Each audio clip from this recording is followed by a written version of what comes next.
Um, I'll make a joke, a warm welcome for our speaker tonight, and I think we have that both in from the people and the weather. So again, we welcome the speaker tonight and her friend. Listen, my name's Paige Wood. I'm an alcoholic. My sobriety birthday is March the 31st, 1989. This is my home group as well, and I'm glad you're all here. The church, we got a good relationship with them. We don't have a good relationship with the virus that's going on and everything, and they don't either. So we've got a little small room during the week that we have our closed meetings, and then once a month when we have our open speaker meeting, we're out here, and kind of grateful to even have that. We got a little bit of a breeze going, so I think we'll get by. And I can't tell you, most of us have had worse conditions drinking. I know I have. So anyway, it's my job to be brief and introduce, and that's hard for me to do. I'll go ahead and get that out of the way and won't tell all my story. But I love the speaker, and we've had, I've known Sammy for about 30 years, and we've had Sammy and her husband, Mark, who we miss dearly, and so we've had Sammy here before. She's a friend of us and a friend of AA. She's a good, I tell you, the best thing you can say about any one of us, especially an alcoholic we're going to invite to the podium, is that they're sober and they're willing to help another alcoholic. This lady does it all and does it well. Sammy, come on up.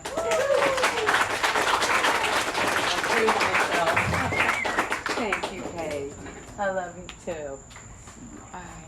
Hi, everybody. I'm Sammie Griffin, and I am an alcoholic. My sobriety date is September 1st, 1989, and it's through people like you and a sponsor who loved me enough until I could learn to love you and got to my understanding. I will tell you, before I came here, I really had this big bouffant hairdo before I got here, so I just want to let you know. That's my first line. Okay. But I want to thank Paige and Mary for inviting me. It's always an honor, and I say that with all my heart. I feel that from the bottom of my heart. It's always an honor to do anything for Alcoholics Anonymous. I love AA. I love God, and I love the fellowship. You know, all my life, I have to tell you, that's all I really wanted was to love and be loved. And it's what I did to get that. That's why I've got a seat in Alcoholics Anonymous. And I want to thank my road dog, Belinda, for for riding up with me. And so, but thank you all for being here. I know it's hot.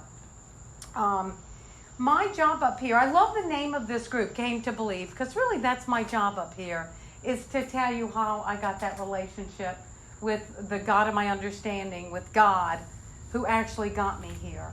I mean, truly, when you hear my story, there was no family, well, a little bit, we'll get into that. Family, no DUIs, nothing like that. It was truly God touched me. And so that's my story. But that's what I'm supposed to do up here, is tell you how I got this relationship with God who got me here. I'm going to start from the very beginning. I love it. It's my story. I was born in 1951 to a nice Jewish family. I was the youngest of 6, and the only thing I can remember when I was growing up was fear. I don't know where that fear came from, but fear ruled my life. I saw all my sisters and brothers, and, you know, it goes like this. This is this year. It's 70, 71, 72, 73, 78, 79. My mom was a busy woman. We're Jewish. We're not Catholic. I don't know how that happened, but that's...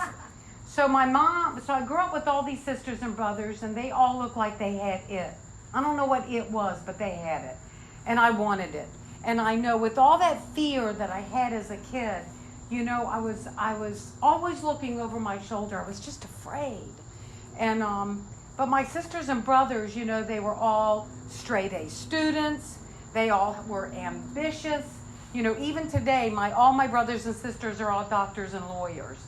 I was so grateful to graduate high school. I barely made it out of there. I mean, I just was that type of person that I just wanted to have fun. All I could focus on was me, not me tomorrow, not me yesterday. I just wanted to focus on what I'm doing today. And so at the age of 15, I took my first drink. Now, in the Jewish religion, people drink this thing called Manischewitz wine all the time. And they do it on the high holidays, and I found myself, that's what I was doing. No one in my family's alcoholic, by the way, because we're all told Jews are not alcoholics. So everybody would leave the table, and I would just start packing that Manischewitz wine. It went down really easy, but it didn't come up really well. It's not good stuff. So I drank at the age of 15 for the first time, and I'll tell you, I drank alcoholically from the very first. When that alcohol went into me, and I hear it all the time, something happened to me. It was like a light switch, and all of a sudden, that fear melted away. I could look you in the eye. I could talk to you. I wasn't afraid anymore. And so why wouldn't I keep doing that? But since I didn't see anybody else drinking that way in my family or my friends, because I only hung out with Jews because that's what we did, but I didn't see anybody else drinking, and so I was a shameful, sneaky drunk. I would go, and whenever I go out with my friends, if we did go out drinking, I would drink before I went out with them just to be okay with them. And then when I left them, I could finish the job. But I was a sneak, and I was shameful. And that was all through me. So I was not the type of alcoholic like, oh yeah, I drink. I lied from the very beginning, just right from the get-go. So I graduated high school, don't know how, I'm from Norfolk. I grew up in Norfolk, Virginia. So I moved to Washington, D.C., and it's like I had arrived. Oh my gosh, I was on my own, and I was just doing whatever I wanted to do. I started working up at the hospital, and I started getting in trouble at work because of alcohol. I didn't know it then, but I would go to work, and my boss would say, why weren't you here? You're supposed to be here. I would show up to work, on Monday, Tuesday, Wednesday, Thursday, and I'd be gone on Friday, because that started my weekend. And then it turned over till I was gone Friday, Saturday, Sunday, Monday. And he just kept saying, you're supposed to be here. But a true alcoholic, keen mind, I said, yeah, but when I'm here, I'm good. Because I always had an answer. Always had an answer. So I started getting in trouble at work. So everybody in my family got married at the age of 21, because back then you were considered an old maid if you weren't married. So at the age of 23, since I was getting in a lot of trouble, I thought, that's what I need to do is get married. So at the age of 23, I picked out this perfect specimen. I picked out a nice Jewish doctor, and everybody was going to be so happy. Number one, my family was like, oh my God, she's going to marry a doctor. It's going to be wonderful. She's going to finally settle down. 2, he could write prescriptions. 3, he would be married to his profession, and I could still do whatever I wanted to do. So it's like I won the trifecta, So on November 9th of 1974, that morning that I was getting married, I called my girlfriend up and I said, oh, I'm thirsty. I don't know why I'm thirsty, but I was thirsty. So I said, let's just go have a drink. So I went out that morning and I drank a bottle of vodka and I took 4 Quaaludes. I would have married anybody that was beside me. I mean, I was just right. You know what you mean when you're just right. So by the time that nightfall came, I got married, and I was only married for 3 weeks. But I have a good reason. Because I'm quick. I saw another guy go by that I wanted. I was like that. I was so inconsiderate and thoughtless. And so that's what I did. I just got bored, and I want you instead. And so what I did is I went to my family, who I needed their approval so bad with everything that I did. But I went to them and I lied about him. I told these horrible stories, and they were glad I got rid of him, and none of it was true. That's the kind of person that I was. I mean, this was just not a one-time deal. That's the kind of person I was. If what I wanted, I want what I want, and I was going to get what I wanted no matter what. So that was in 1974. I didn't get sober until 89. I have a lot of stories like that. I don't have too much glamour stories. You know, I just have stories like that. So I'm living up in D.C., you know, and that guy that I left him for lasted 3 months, because that's a long-term relationship for me. I mean, I either got bored or, you know, I wanted to be loved so bad, so whoever gave it to me, it was, you know, it was free. You know, I'm going there. So, I'm living up in D.C. and I get sick. I'm working up at NIH at this time, and I get sick with this thing called multiple sclerosis. And they put me on disability because I was in a wheelchair and I had lost my eyesight for like a year, and I got it back and everything. But the reason I tell you all that is because this is what I did. I turned to alcohol for my solution. You know, alcohol was working for me. And alcohol was never my problem. Alcohol was my solution. So what I did is I put on disability. At that point, I was never at that point ever self-supporting through my own contributions. So I get out of the wheelchair, and this is where I start doing my geographics. People call them geographical cures. I call them geographical survival instincts, because I started moving from city to city. I lived everywhere. I mean, I lived in New York, I lived in Tennessee, I lived in Florida, I lived in Philadelphia. The reason I had to move so much is because of the type of alcoholic that I was. I would come live with you and just stir up trouble. I was such a troublemaker. I'd end up either sleeping with your husband or all your friends, or stealing everything that I could, because I had this other disease and it was called stealing. If it wasn't nailed down, it was mine, you know, and I don't even know where that came from. So I kept moving. I'm a ducker and a hider. I'm a runner. I don't like confrontation, so I'm really good at leaving in the middle of the night. As soon as I know that I'm going to get in a little trouble, I'm gone. I'm gone. So I was living in Tennessee at this time, Jackson, Tennessee, and I was living with other people who were just like me. We were getting in trouble with the law. We would get in trouble at, he would get arrested, him and his wife all the time, for drunken in public and making a nuisance. And so I was getting in a lot of trouble there, but my mom called up and said my dad got sick. My dad got sick from this thing called mesothelioma, and he was only 60 years old.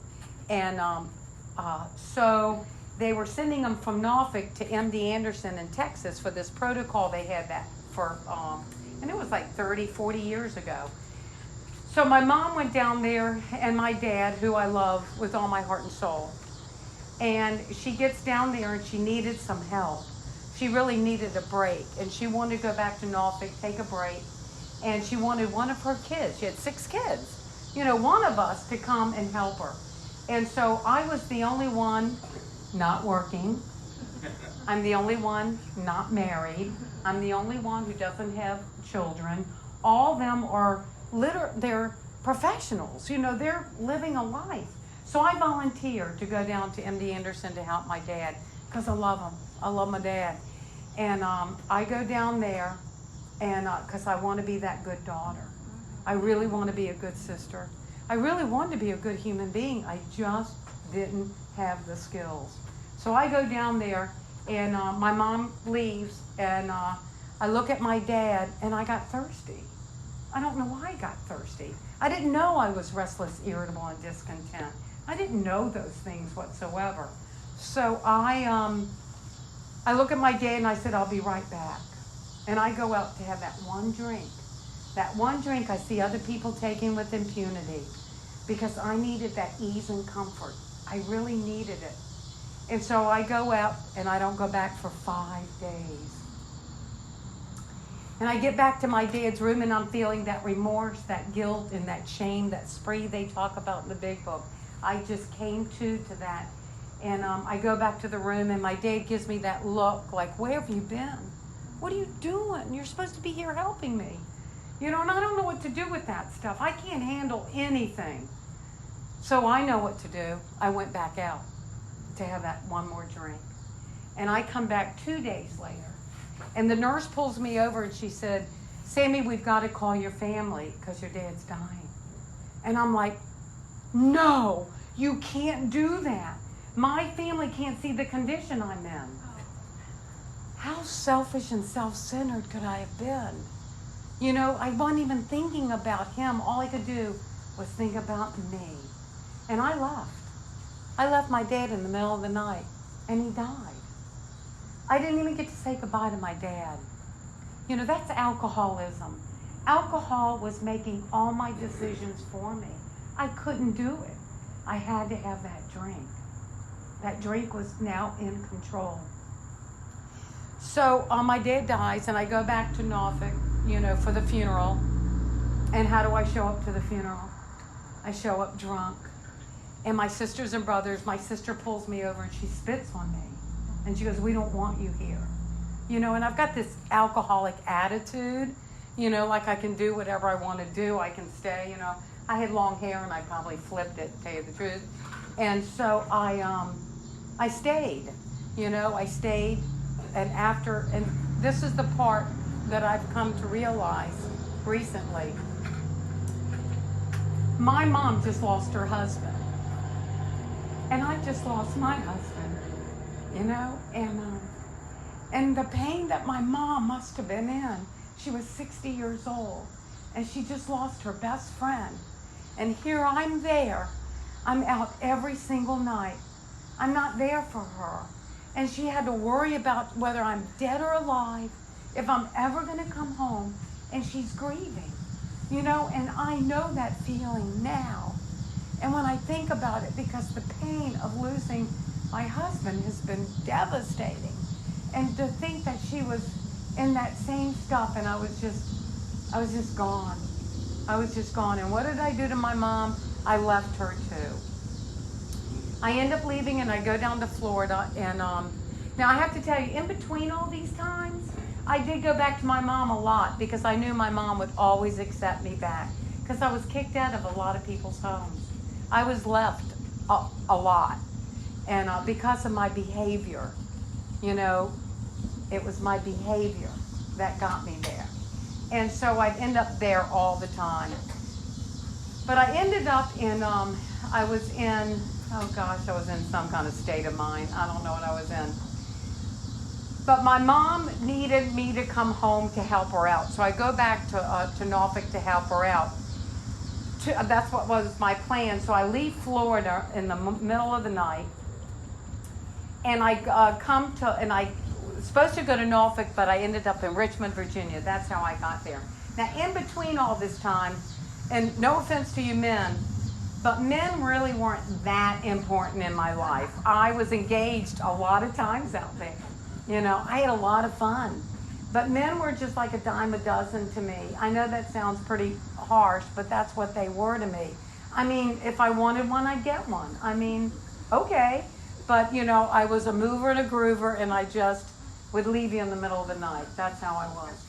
So, and I don't even remember their names. But there was a few. So I'm in Norfolk. I'm coming back to Norfolk, and I left my sister. She wanted me to help her out. And I couldn't do it, you know, because I kept getting thirsty all the time. I wouldn't show up. And I was still drinking in bars at that time because by the time I came to you, I had learned to drink alone. But I ended up in Richmond, Virginia, and I had one sister left that I haven't gone to and used because she was one that just scared me to death. She always scared me ever since I was a little girl. She was a redhead, and she was a true redhead. She scared me. And so I ended up, she owned this beautiful restaurant. It was fine dining. It was really nice. And I became a bartender there. And what was so good about me becoming a bartender is that it was a perfect job for me. You know, 1 for you, 2 for me. I didn't believe in ice. I didn't believe in umbrellas. Hell, just take the cap off. You know, that's how I was the kind of, you know, and I was the kind of bartender that wanted to teach. I wanted to teach everybody about every kind of liquor there was. You know, let's try this one, you know. So my sister would come to me, she goes, Sammy, you're getting everybody drunk. And I'm like, of course. You know, that's what I do. But this is the sad part. I started having blackouts. Now, I had blackouts. My first blackout is when I was 24 years old. And I had my 12-year-old niece with me. I was in Connecticut. I just don't even remember why I was in Connecticut. And my 12-year-old niece was with me, and I took her bar hopping. Do you remember those things where you go to one bar and you had like 12 to go to and you check off the list? My first blackout was I started at one bar, and came to at the last bar. You know, and I was like, whoa. You know, what do you do with blackouts? You know what I do with them? I throw them away in my mind. Like I do people, bills, anything I can, I throw away because I don't want to look at it. So I'm at this bar, bartending, and I'm going into blackouts now, not just for one day, but for weeks at a time. And I would be, a funny story, I would be bartending and someone would just start yelling at me, and I was just coming out of a blackout, and I go, look, I just got here myself, you know, let me know what's going on. But my sister and I, things clashed, and we ended up losing that restaurant. I will say I did most of it because I was doing a lot of illegal things there. So this is the time, it was in the 80s, I don't know, early 80s, I don't really remember exactly the dates of anything, but it was the last time that I was going to be able to see my family again, but I didn't know that then. I started working at this other bar, and when I was there, I got a typed letter from my family, typed. And in that letter, they said, in the Jewish religion, what they do is they take their sleeve and they rip it, and they killed me off. I was now no longer a member of my family. And it killed me. It killed my heart. Everything that was good and clean and decent in my life was gone. I was really living, one might say, to drink. That's all I was doing. I don't think I drew a sober breath for a long time. And so what I did with that letter is I did with everything else. I just threw it away. But it killed my heart. It killed me. And so someone had been stealing from my boss, and he didn't tell me that he put up these cameras. So I come into work one day, you know, and it actually at night, because I couldn't work during the day because all of a sudden I became allergic to the sun. You know, when you drink like I drink, I couldn't stand the sunlight. So I would work at night. So, and I would even use that word loosely, working. But I show up to work on a Friday night, and my boss calls me into his office, and he has this VCR player. Guys, it was in the 80s. If you're young here, it was a big thing with a big tape around that big. And so he put the VCR tape in the recorder, and he catches me stealing on tape, and I denied it was me. I was truly at the part, just like the big book says. I couldn't differentiate between the truth and the false. What I had become is I had lied so much that my lies became my truth. I believed everything that I said. I could have taken a lie detector test and passed. So, he doesn't fire me. I mean, he fires me, but he doesn't call the police. He doesn't do anything. He just fired me, and he looked right at me and goes, Sammy, you need help. You're really sick. And this is the condition that I was in at this time, because this was at my bottom. I wore this red sweater always. I mean, I had stopped bathing because bathing had gotten really hard. It was too hard to get up and bathe. And I wore a headband for 30 or 40 years. I don't know. I wore a headband because I was a hippie. I was a flower child. I had flowers in my hair. They were dead, but they were still in my hair. And I didn't ever change that. And I wore the same outfit forever, you know. And So that's funny, me denying that picture of me, you know. But also when he fired me, I got into my car that was in the same condition I was in. It was trashed. My car had never seen oil, ever. You know, it had retread tires. Remember the ones you see floating in the back of your rear view mirror, rubber flying off? I'm really good. I've got skills because I can change tires really well. And so I go back to my apartment, which was trashed, just like I was. I was still very shameful. And so I never threw anything away. I had bottles. If I did, it would be in the middle of the night to take them somewhere because I didn't want anybody to know how I drank.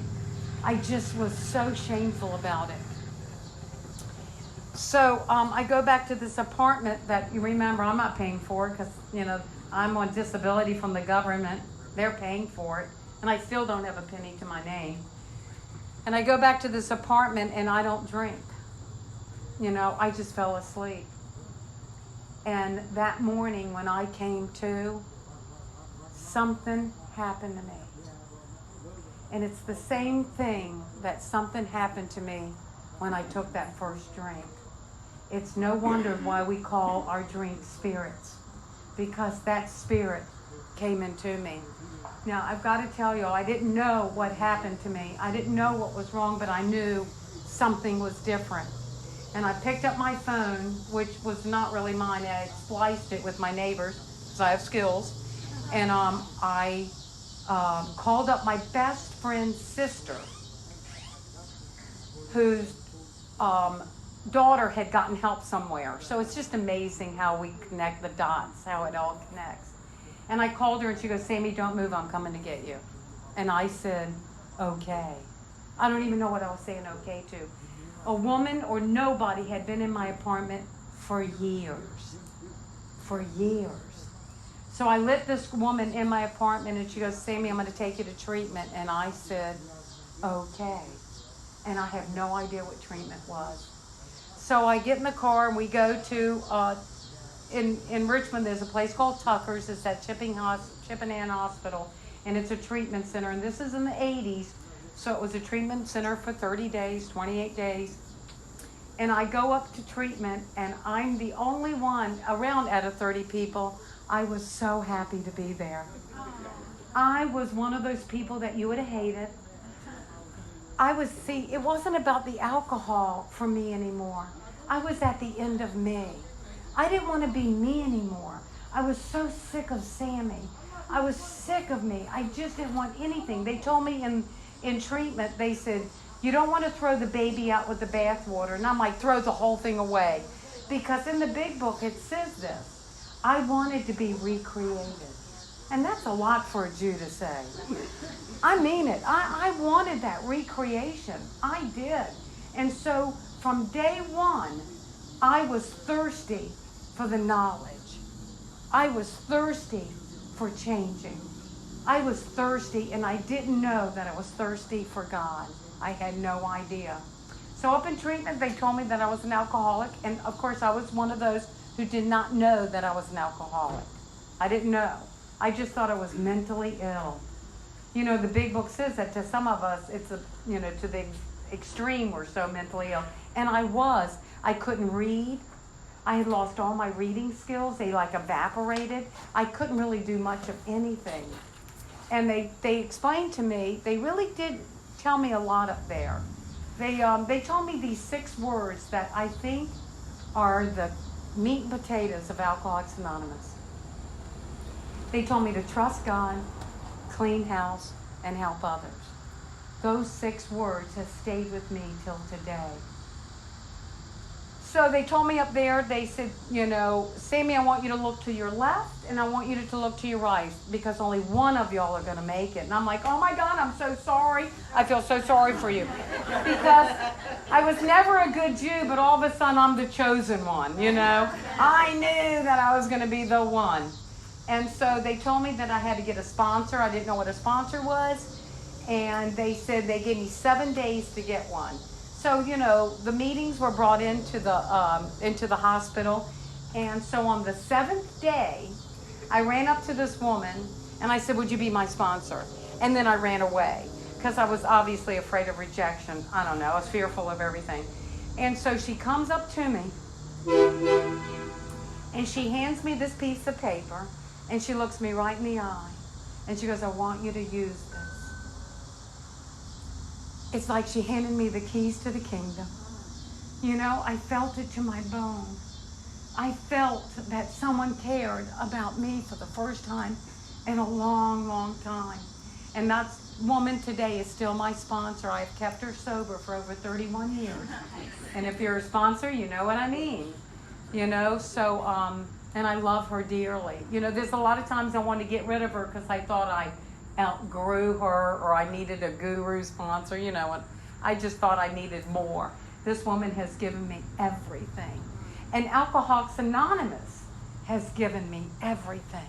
I grew up here. You know, I was 38 years old when I got sober, and I literally was like a baby. I was like taking baby steps, and I had to grow up because I was an extremely emotional, immature brat, I guess. You know, that's what my sponsor called me, so I guess I was a brat. So that started my journey. When I got out of treatment, my sponsor opened up her house to me, and I got to live with her for that first year. And I want to tell y'all how great I think that is, because I am not really a leader. I'm a follower. And if I hang around with certain people, I will follow them. And I'm not saying that to put myself down at all. I'm saying I just know myself. I just know if I hang around with you people, if I hang around with y'all and stay in the middle of the pack, then I'm going to get what y'all got. I knew that instinctively. I don't know how I knew that. So I started living with her and I couldn't read, so my sponsor sat me down, and Mary, we were talking about it, how you were just going through the book, and my sponsor sat me down and we read the big book line by line, paragraph by paragraph. It said to pray, we prayed. If it said write, we wrote. And I used the word we because we did it together. If you're new, you never have to do this alone. You never have to be alone ever again. And here's the good news and the hope of Alcoholics Anonymous. You never have to drink again. I never have to pick up a drink because of the people that I met and the God of my understanding.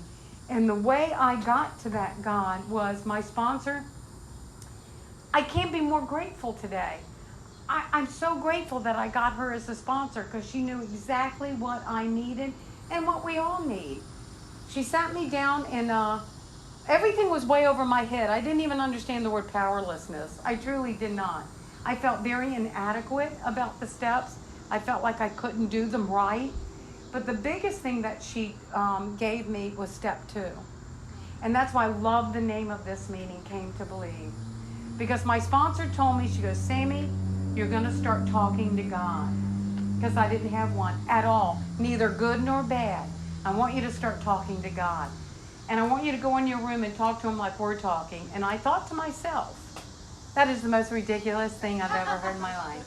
You know, but I did it. But I did it. You know, I saw people in these rooms and I could see in their eyes that they had it. Remember, I always wanted it. I don't know what it was, but I saw they had it. You know, and I wanted it. So I would go up to everybody. How do you pray? How do you do it? How do you get it from here to here? How is that journey? How does that happen? And my sponsor would say, I want you to practice, because that's the key. The key is I want you to practice. Anything you practice. You know, I can't read enough about it. You know, if you want to learn how to type, you're not going to read a book about it. You're going to go do it. You've got to just put it into action. And so I came in, and this is the miracle for me. I was not a kind person.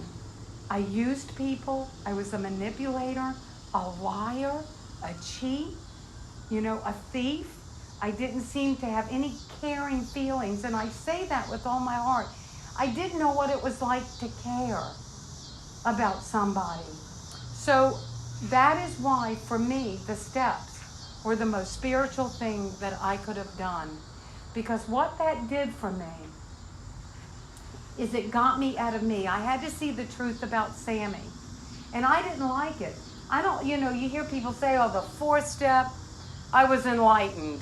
What a wonderful feeling. I hated it. I hated knowing the truth about me. I didn't like to know that I was the most selfish person or so dishonest. It didn't, I protected all that for years and years. Everything that I did that was wrong or, inconsiderate and thoughtless and mindless, what I did with those things is I stuffed them down inside me. All those years, it was like building a brick wall. And see what the fourth step and fifth step did for me, it unleashed that. Chuck Chamberlain, uncover, discover, and discard. And that's what happened with me. My sponsor, I had a problem with my family. My family disowned me. And so it had been at least 5 years since my family talked to me. And I cried. I cried all the time. Your family loved you. How come my family? I've been doing prison work for 29 years, and I'd go to prison, and a woman had killed her father, and they were still coming to see her. I didn't kill anybody, I don't think. And but I couldn't understand it. Your family loved you and stuck behind you, and I just felt so bad about it. So when it came to the ninth step, oh my God, it was like a Judas step for me. I really, my sponsor said, you're going to make amends to your family. I'm like, thinking to myself, you want me to make amends? You make amends to them. They hate me, I hate them. Isn't that how it goes? So the ninth step is a real big step for me. My sponsor believed in making amends financially. I couldn't belong to a bank because I was a code 6 because, they don't like forgery for some reason. And so I had to have money orders. So the guy that I stole from, I started paying him back in money orders immediately. As soon as I got a job, my sponsor made me get a job. And it didn't matter. She goes, I said, yeah, but, it's going to be what kind of job can I get? And she goes, I don't care if you get a terrible job. You're just getting a job, So I sold pretzels at a mall, so hot dogs, and I'm Jewish. We don't do things like that, But I did it, and there's a moral to that story. But I started having to make all these amends, and I made it to the guy that I stole from, and after 2 years, he called me up and he said, Sammy, you don't owe me any more money, and would you come work for me again? And so I went to work for him as a dishwasher, and 11 years later, I owned that restaurant. That is coming full circle. And I didn't make amends knowing that I was going to get this, I promise you that, because I'm not an ambitious person. And I'm just kind of glad I'm not, because I just do what's in front of me. I'm not a searcher for that. And they say great events will come to pass, they say that. And so that's, so I was making amends, and I wrote my mom and my sisters and brothers, and did I get anything in return? Nothing. And it killed me all over again. And so after a couple years, my mom finally wrote me back, and she was willing to meet with me. So my first car was a Volare. I don't know if y'all remember those cars, but it didn't have a grill. It cost me $200. And I was a real AA groupie. I had stickers all over it. And so I went to my sponsor. I said, June, I've got to, borrow someone's Mercedes to go meet my mom. And she goes, no, you'll just drive what you got. And I said, you don't understand. My mom's going to probably expect me to drive up in a Mercedes. And she goes, well, that's just so sweet. You're driving what you got. And so you know who won. So I go and I meet my mom. And nothing really happened. There was nothing big deal about the Volare. But there's a moral to that story. So I go meet my mom, and I get my relationship back with my mom.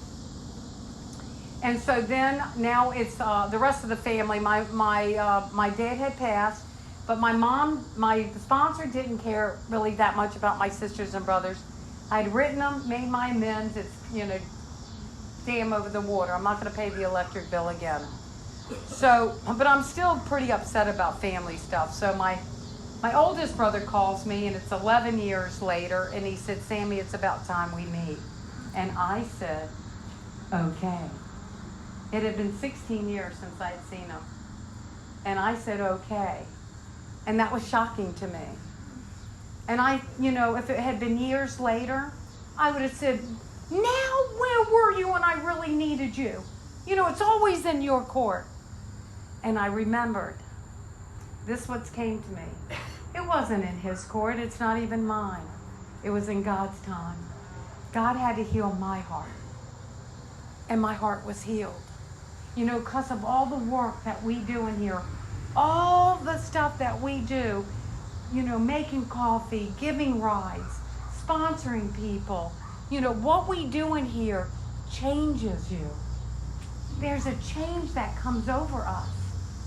And it's all of a sudden my heart enlarged. I don't have that hardness around it anymore. In the St. Francis prayer, this is such a good example for me. In the St. Francis prayer, it says, I want to love than to be loved, to comfort than to be comforted. To comfort rather than to be comforted. And I wanted to live on that right side of that prayer. I had been that left side all my life. I was hateful, and so, that's all I wanted to do is just to be a kind person, have compassion, and that's what you people have taught me. And it's not one of those things that came easy for me. I'd be at a meeting and I'm like saying to my sponsor, I hate that woman. Oh, and she goes, why don't you go hold hands with her after the Lord's Prayer? I'm like, well, are you kidding me? The things that my sponsor and you people have taught me has enlarged my heart. So my mom had a birthday party. She turned 90 years old, and my oldest brother invited me to that. I hadn't seen my family now in 25 years. I was 18 years sober, and I was scared. It scared me. I said, yes, I will be there. And I go some of y'all may know Jack Quarterman. He's passed now, but Jack Quarterman, I was speaking with him, and I went up to him. I said, I've got some fear about this. And he said, Sammy, all you have to do is suit up and show up. God's already led the way for you. And he was right. I went down to Florida, and I took you with me. I took my husband, and I took God. And I walked in there, and I had my head up because I didn't have to crawl before anyone. I'm a child of God. And I walked in there, and it's been 25 years. I had nieces and nephews I've never met.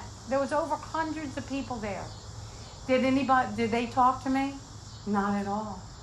They didn't talk to me.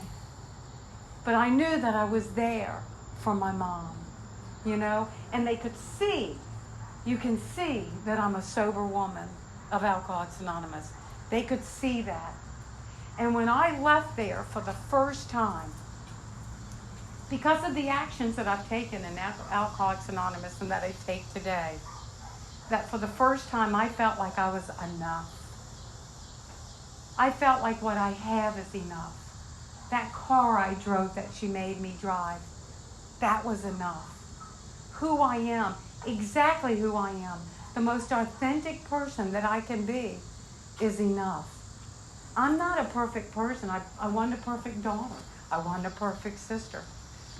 I'm not I wasn't perfect back then, but I have grasped and developed a manner of living, that has changed my life, that I can be today a good friend, a good sister. My oldest brother and I are talking today. I can be that today. How does that happen to someone like me that didn't have any skills whatsoever to ever being that person? I want to end with this story because this is how my husband ended his story. So I wanted to bring him into it.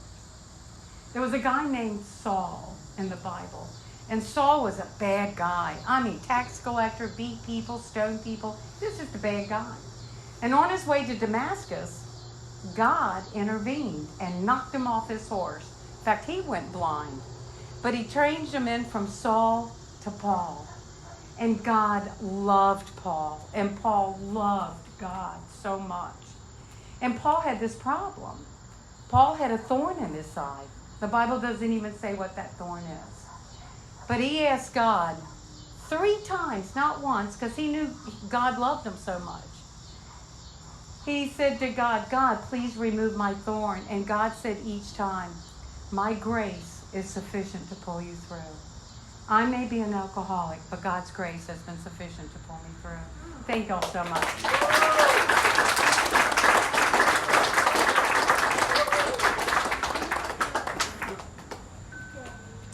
Thank you, Sammy. That was very powerful. We practice the 7th tradition that each group should be self-supporting, declining outside contributions. And I've got baskets here. Here. Start one over here.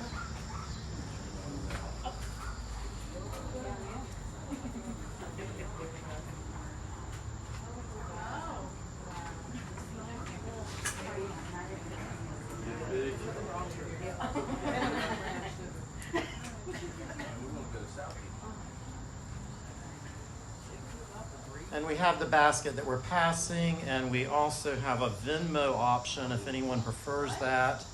Venmo, it's the @CTB basket. We started that during our Zoom meetings. And we don't pass out chips like some groups do, but we do have medallions recognizing a home group member's sobriety birth dates. But if anyone would like to join AA or this group at this time, you can just let us know by simply saying so.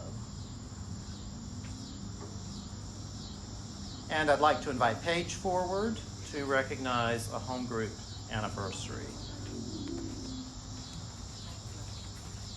Thank you, Lawrence. Thank you, Paige. Oh, yeah. Sammy. Yeah. We thank you so much. Oh my gosh, I love, it's been too long since we had you here, and we thank you for making that trip and making your talk. We love it. And with your permission, we did record it. I think we asked, did we? Yes. Okay, good. and the proceeds are going to help us out here in Alcoholics Anonymous. Yeah. Well, listen, there's probably I spent the day or half a day with my sponsor today. He put me to work doing some stuff, and we hung out and everything. And I had confessed to him that I pray as much as I can, as often as I can, for a lot of things and everything. And I said, but I'm not very good at meditating, and I don't do much of it. And he said, well, you know, speaker meetings is a good form of meditation where we just settle down, sit back, and settle in and listen to another man, another woman tell their story about their relationship with God and how it changed their life and how it may affect your life. And so again, you kept me awake. When I do meditate, I fall asleep, you know, so that was good. Listen, one of the other big things is I think Lawrence did say that we don't offer that plastic stuff out. But well, that's right. And we believe in sponsorship and not those plastic chips and that kind of stuff.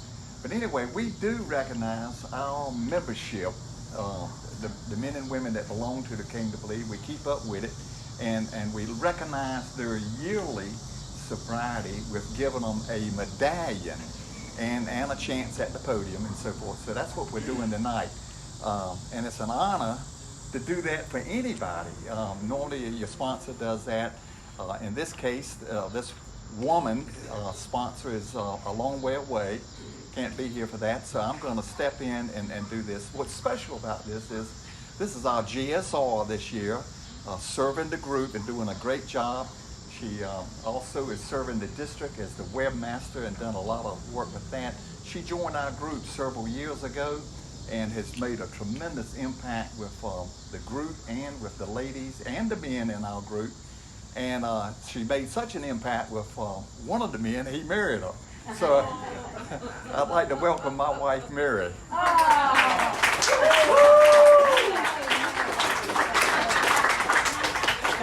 23 years.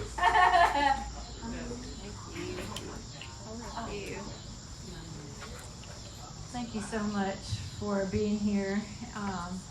For all of you being here, you know, for us being together, especially during times when it just feels easy to isolate. I was an isolator. That was my normal habitat, was talking about you to myself and getting drunk. That's what I used to do. And you know, I have the same story in some respect, that I didn't have the DUIs. And somebody taught me to say that I could go ride that dump truck all the way to the dump, or I could get off if I was done. But I really believe that God, even when I didn't have any relationship with God, that He gave me that aha moment that I needed help in. In 1998, we used to have phone books, and I looked in a phone book and dialed Alcoholics Anonymous, and I got this woman sitting in a group in Wilmington answered the phone, and my story, my life began, really. And you know, because of a loving God and because of people saying hard things to me that I didn't want to hear, you know, telling me the truth in love, and just surrendering and cooperating with the miracle that God had put in front of me, you know, I've been able to live sober. I knew how to stop drinking. You know, I would do that periodically, but I didn't know how to live sober until I came to Alcoholics Anonymous. I love my home group. I love you guys, and I thank you, my husband. I love my husband the most. And I'm just grateful to be here sober with you. Thanks.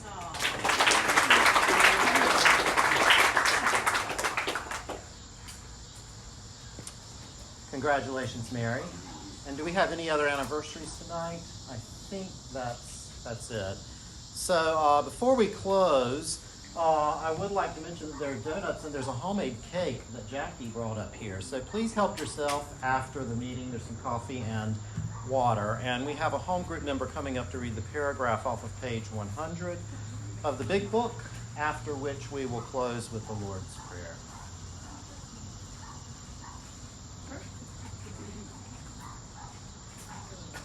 Hello, my name is Rhonda Reed. I'm an alcoholic. I am also a member of this home group, and my sobriety date is May 15th, 2008. A paragraph off of page 100. Both you and the new man must walk day by day in the path of spiritual progress. If you persist, remarkable things will happen.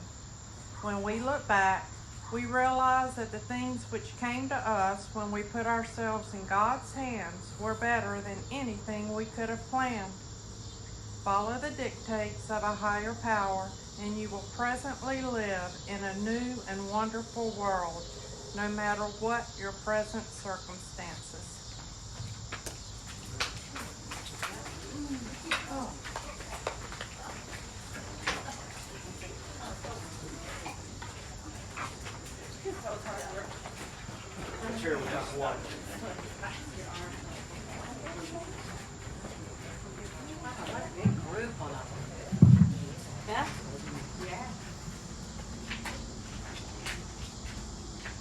Our Father, who art in heaven, hallowed be thy name.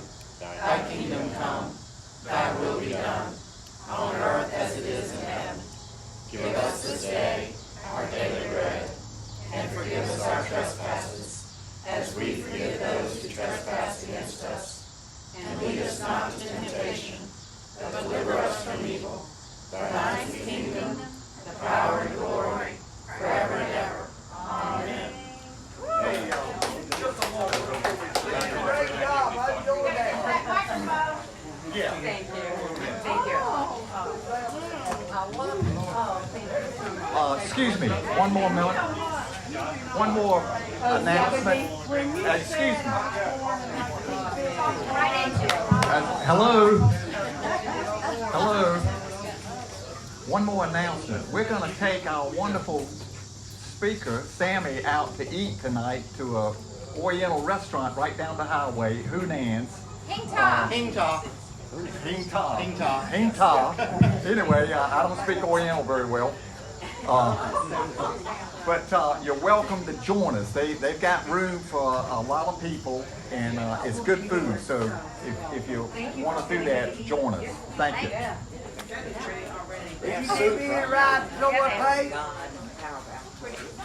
Well, I don't know that we're going to invite everybody. Thanks, everybody. I will shut this down. Thanks for being here. Okay.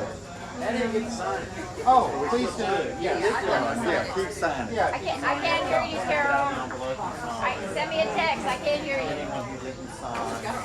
Okay. All right, I'm gonna shut it down. Bye.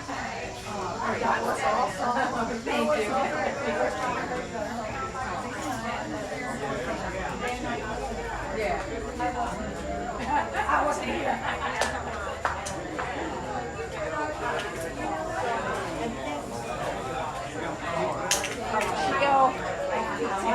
Congratulations, Mary. Thanks. Is it 23? Yeah.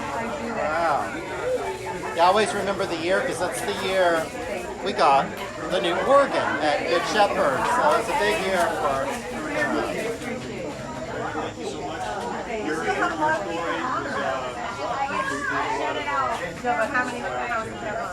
There was, I think there were just 3 that were leaving.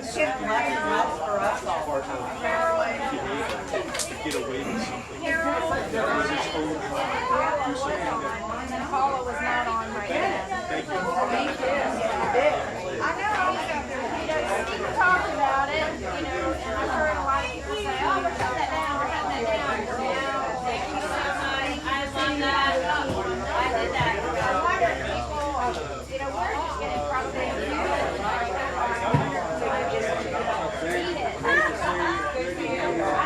Every time we still have. Always trying, you know, but it's on. I'm not trying to be your record. Yeah, I think it was at I don't know how to say it. I don't know what I want. Well, I know that There is that's a frozen. yeah, You know, and everywhere, rich people everywhere.